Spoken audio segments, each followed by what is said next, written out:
आज हम इन सब से पूछने वाले हैं प्रपोजिशन और टेंस के रूल। ये बच्चे हमें टेंस के रूल बताएंगे और ये लोग हमें बताएंगे प्रपोजिशन के रूल। ठीक है, ये प्रपोजिशन और टेंस के रूल पूछेंगे वो एक तरह से गेम की तरह होगा। ठीक है, एक रूल ये वाली टीम बताएगी और एक टेंस के ये वाली टीम रूल बताएगी। तो देखते हैं कि कौन सी टीम जीतेगी। ठीक है, तो तुम सब लोग तैयार हो? पहला क्वेश्चन टीम ए से पूछ रहे हैं कि टेंस कितने टाइप के होते हैं। चलो बताओ, पर ये हमें बताएंगे टेंस कितने टाइप के होते हैं। Present tense, past tense. हमने ये पूछा है टेंस कितने टाइप के होते हैं। तीन। अब आपको नाम बताने हैं कितने कौन कौन से होते हैं। Present tense, past tense, future tense. ठीक है, बैठ जाओ। अब टीम बी हमें बताएगी इन प्रपोजिशन का यूज कहाँ पे करते हैं। ठीक है, नाम बताओ। अंश। अंश हमें बताएंगे कि इनका यूज हम कहाँ करते हैं। इनका यूज हम चार दीवारी के अंदर किसी वस्तु के लिए करते हैं। ठीक है, जब कोई वस्तु चार दीवारों के अंदर होगी तो हम किसका प्रयोग करते हैं, इनका प्रयोग करते हैं। ठीक है, नेक्स्ट क्वेश्चन टीम ए के लिए आपको बताना है प्रेजेंट इंडेफिनिट की पहचान क्या होती है। चलो बोलो नाम। शारदा। शारदा बताएंगे प्रेजेंट इंडेफिनिट की पहचान क्या होती है। ता है, ती है, ते है। ता है, ती है, ते है। गुड, बैठ जाओ। अगला इनका यूज सेकंड, इनका यूज कहाँ पे होता है बताना है। फर्स्ट हमने रूल सुन लिया था, अंश ने बताया था। सेकंड रूल बताएंगे देवा, बताओ। इनका सेकंड यूज बड़े स्थानों के नाम से पहले करते हैं। हाँ, जब बड़े स्थानों के नाम से पहले हम इनका यूज करते हैं। गुड। नेक्स्ट क्वेश्चन टीम ए के लिए आप लोगों को बताना है प्रेजेंट इंडेफिनिट की हेल्पिंग वर्ब बतानी है। बताओ। मेरा नाम नैतिक है। प्रेजेंट इंडेफिनिट की पहचान डू डज होती है। Do does. आप तो में से ये कौन बताएगा डू किसके साथ लगता है और डज किसके साथ लगता है। बताओ। मेरा नाम वेदांश है। डू प्लूरल के साथ लगता है और डज सिंगुलर के साथ। डू प्लूरल के साथ और डज सिंगुलर के साथ। आप में से ये बताना है, तुम लोगों को ही बताना है कि सिंगुलर कौन से होते हैं और प्लूरल कौन से होते हैं। बोलो, पीछे किसको आ रहा है, बताओगे? बताओ।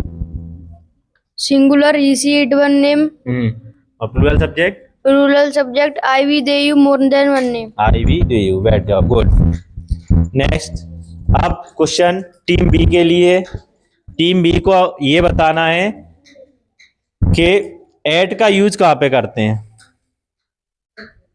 चलो बताओ, लक्ष्मी बताएंगे हमें एट का यूज कहाँ पे करते हैं। एट का प्रयोग ऊपर के स्थान में करते हैं। एट का प्रयोग ऊपर के स्थान में, गलत जवाब। तो यहाँ पे टीम ए को मिलता है 1 पॉइंट क्योंकि टीम बी ने दिया है गलत जवाब। चलो अब और कौन बताना चाहेगा। नेक्स्ट बोलो बंस। एट का प्रयोग छोटे स्थानों के नाम से पहले करते हैं। एट का प्रयोग छोटे स्थानों के नाम से पहले करते हैं। बहुत बढ़िया। और कोई एक और रूल बताना है एट का, बताओ। एट का प्रयोग रेट या समय बताने के लिए भी करते हैं। गुड। एट का प्रयोग जब दर, कीमत, समय के लिए भी हम एट का प्रयोग करते हैं। नेक्स्ट क्वेश्चन टीम ए के लिए। टीम ए को हमें बताना है हम एस और ई एस कब लगाते हैं। बताओ। प्रेजेंट इंडेफिनिट में एस और ई एस कब लगाते हैं ये बताना। अफर्मेटिव सेंटेंस के साथ जब हेल्पिंग वर्ब सिंगुलर हो तब, helping verb singular, subject singular हो तब ईएस का प्रयोग करते हैं। और एस इसके साथ में एस का एस का प्रयोग करते हैं जब सब्जेक्ट सिंगुलर हो। हाँ, सब्जेक्ट सिंगुलर हो तो कहाँ पे लगाते हैं ऐसे ई एस। हेल्पिंग वर्ब के साथ। हेल्पिंग वर्ब के साथ नहीं लगाते हैं। और कोई सही जवाब थोड़ा सा गलत हो रहा है। किसके साथ लगाते हैं ऐसे ई एस। वर्ब के साथ लगाते हैं। ठीक है, कुछ हद तक सही बताया है। तो हेल्पिंग वर्ब के साथ नहीं लगाते हैं, वर्ब के साथ एस या ई एस लगाते हैं। नेक्स्ट क्वेश्चन तुम लोग को बताना है प्रेजेंट कंटिन्यूअस की पहचान क्या होती है। सबका नंबर आने दो। चलो तुम बताओ। Present continuous. हाँ, ता है, ती है, ते है। वो रा है, रही है। रुक जाओ, उसको बताने तो दो। रहा है, रही है, रहे है। रहे, रही है, रहे है। गुड, ठीक है। हाँ, नेक्स्ट क्वेश्चन। नेक्स्ट, फ्रॉम का प्रयोग कब करते हैं? बोलो। फ्रॉम का प्रयोग तब करते हैं जब कोई चीज किसी चीज से अलग हो रही हो। जब कोई चीज किसी से अलग हो रही हो। Good, next. एक बार आप लोगों से ही पूछ रहे हैं, आपको बताना है। अरे तुम लोग भी बताओ, आगे वाले भी क्यों नहीं बता रहे हो? तुम लोग भी तो बताओ, एक आध क्वेश्चन के जवाब दो।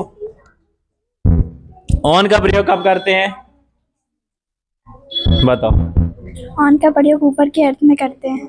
ऑन का प्रयोग ऊपर के अर्थ में, फिर से गलत जवाब तुम लोगों का। और टीम ए को प्लस पॉइंट मिलता है। तो अगर हाथ खड़े करना है तो सोच समझ कर हाथ खड़े करो। अगर तुम्हें सही से जवाब पता है तो ही हाथ खड़े करना है, नहीं तो अगर सब लोग हाथ खड़े करो तो जिससे हमारा मन होगा मुझसे पूछ सकते हैं। ठीक है, नेक्स्ट क्वेश्चन टीम ए के लिए।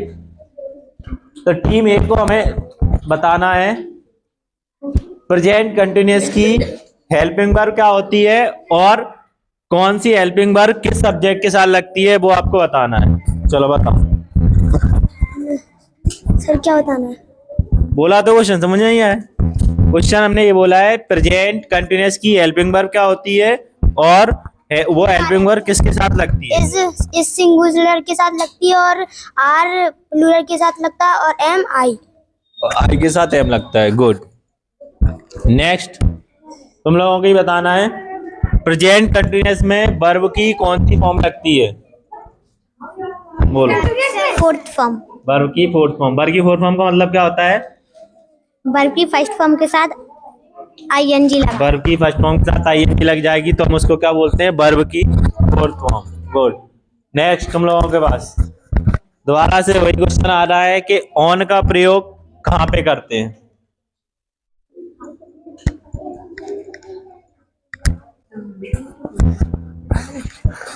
चलो बोलो। ऑन का प्रयोग पर के अर्थ में करते हैं। ऑन का प्रयोग पर के अर्थ में करते हैं। नेक्स्ट। ऑन का प्रयोग तब करते हैं जब कोई वस्तु किसी चीज के ऊपर रखी हो। हाँ, जब कोई क्या हो, सरफेस टच कर रहे हो किसी का, तब हम किसका प्रयोग करते हैं? ऑन का प्रयोग। नेक्स्ट, एक और तुम लोगों को ही बताना है बिहाइंड का प्रयोग कब करते हैं? Behind, behind. चलो निशांत बताएंगे बिहाइंड का प्रयोग। जब हम किसी चीज के सामने होते हैं तब नहीं, जब किसी चीज के पीछे होते हैं तब बिहाइंड का प्रयोग करते हैं। जब हम किसी चीज के पीछे होते हैं तो हम किसका प्रयोग करते हैं? बिहाइंड का प्रयोग करते हैं। नेक्स्ट, अब तुम लोगों के पास क्वेश्चन आ रहा है, तुम लोगों को हमें ये बताना है प्रेजेंट परफेक्ट टेंस की पहचान क्या होती है? रुक जाओ, बोलो। प्रेजेंट परफेक्ट टेंस की पहचान चुका है, चुकी है, चुके हैं होती। ठीक है, अब तुम लोगों को बताना है प्रेजेंट परफेक्ट टेंस की हेल्पिंग वर्ब क्या होती है और वह हेल्पिंग वर्ब किसके साथ लगती है? कौन सी हेल्पिंग वर्ब? बोलो। Has, have. हैज सिंगुलर के साथ लगता है, प्लूरल के साथ। एक और क्वेश्चन अब बताना है प्रेजेंट परफेक्ट में वर्ब की कौन सी फॉर्म लगती है? बोलो। हाँ बता। परफेक्ट में थर्ड फॉर्म लगती है। वर्ब की थर्ड फॉर्म लगती है। ठीक है, बैठ जाओ। चलो नेक्स्ट क्वेश्चन। नेक्स्ट क्वेश्चन तुम लोगों को बताना है तुम लोगों को बताना है, तुमसे प्रपोजिशन का रूल पूछने जा रहे हैं। तुमको बताना है अंडर का प्रयोग हम कब करते हैं? अरे वाह, सोच लो, बता पाओगे? हैं? नहीं बता पाओगे? बता दोगी तो ठीक है, चलो बताओ। अंडर का प्रयोग नीचे के अर्थ में करते हैं। किसके नीचे के अर्थ में? नीचे के अर्थ में। चलो ठीक है, नीचे के अर्थ में नहीं करते हैं। और कोई अच्छे से बताएगा अंडर का प्रयोग? चलो बताओ। अंडर का प्रयोग तब करते हैं जब हम किसी चीज के नीचे हों। हाँ, जब हम किसी के नीचे होंगे और वह सरफेस हम टच नहीं कर रहा होगा तो हम किसका प्रयोग करेंगे? अंडर का प्रयोग करेंगे। अब एक और तुम लोगों को बताना है, बिटवीन का प्रयोग कब करते हैं? बोलो। सर बिटवीन का प्रयोग किन्हीं दो लोगों में बांटने के लिए करते हैं। हाँ, जब कोई वस्तु हम दो लोगों में बांट रहे होंगे कोई चीज तो हम किसका प्रयोग करते हैं? बिटवीन का प्रयोग करते हैं। नेक्स्ट, चलो एक हम तुमको टेंस दे रहे हैं, उस एक सेंटेंस दे रहे हैं उसमें हम प्रपोजिशन का भी यूज करेंगे और टेंस का भी यूज करेंगे। तो जो टेंस का यूज होगा वो तुमको बताना है और प्रपोजिशन का यूज होगा उसमें वो तुम्हें बताना है, ठीक है? तो इस तरह देखो, दो सेंटेंस दे रहे हैं, दोनों का बताना है तुम्हें किसका किसके साथ यूज होगा। सबसे पहले, ठीक है, अब सबसे पहले टीम ए को बताना है पहले सेंटेंस में टेंस में क्या भरा जाएगा। यहां तक टेंस है, फिर यहां से प्रपोजिशन है। कौन बताएगा? चलो बताओ। वेदांत समय बताएंगे। वेदांत, आर क्यों भरा जाएगा बताओ? प्लूरल सब्जेक्ट है और यहाँ पे वर्ब कौन सी लगी है? फोर्थ फॉर्म लगी है। तो फोर्थ फॉर्म लगी है तो किसका प्रयोग होगा? आर का, ठीक है। अब टीम बी, तुम्हें बताना है इसमें कौन सा प्रपोजिशन होगा। बोलो, जोर से बोलो। ऑन, ठीक है। नेक्स्ट, अब सेकंड क्वेश्चन, तुम्हें बताना है इसमें कौन सी वर्ब भरी जाएगी। हेल्पिंग वर्ब बतानी है, कौन सी लगेगी? बोलो, कौन बताएगा? बोलो। डू। डू क्यों भरी जाएगी? कैसे तुम्हें पहचाना कि डू इसमें लगेगी? क्योंकि फर्स्ट फॉर्म है और ये अफर्मेटिव सेंटेंस। अफर्मेटिव कहाँ है? ठीक है, नेगेटिव सेंटेंस है इसीलिए इसके साथ क्या लगेगा? डू लगेगा। नेक्स्ट, इसके साथ प्रपोजिशन दिखाओ लोगों को। बोलो क्या लगेगा? जोर से बोलो। डू, ठीक है। तो इसी के साथ हम अपना ये गेम समाप्त करते हैं। मिलते हैं नेक्स्ट वीडियो में।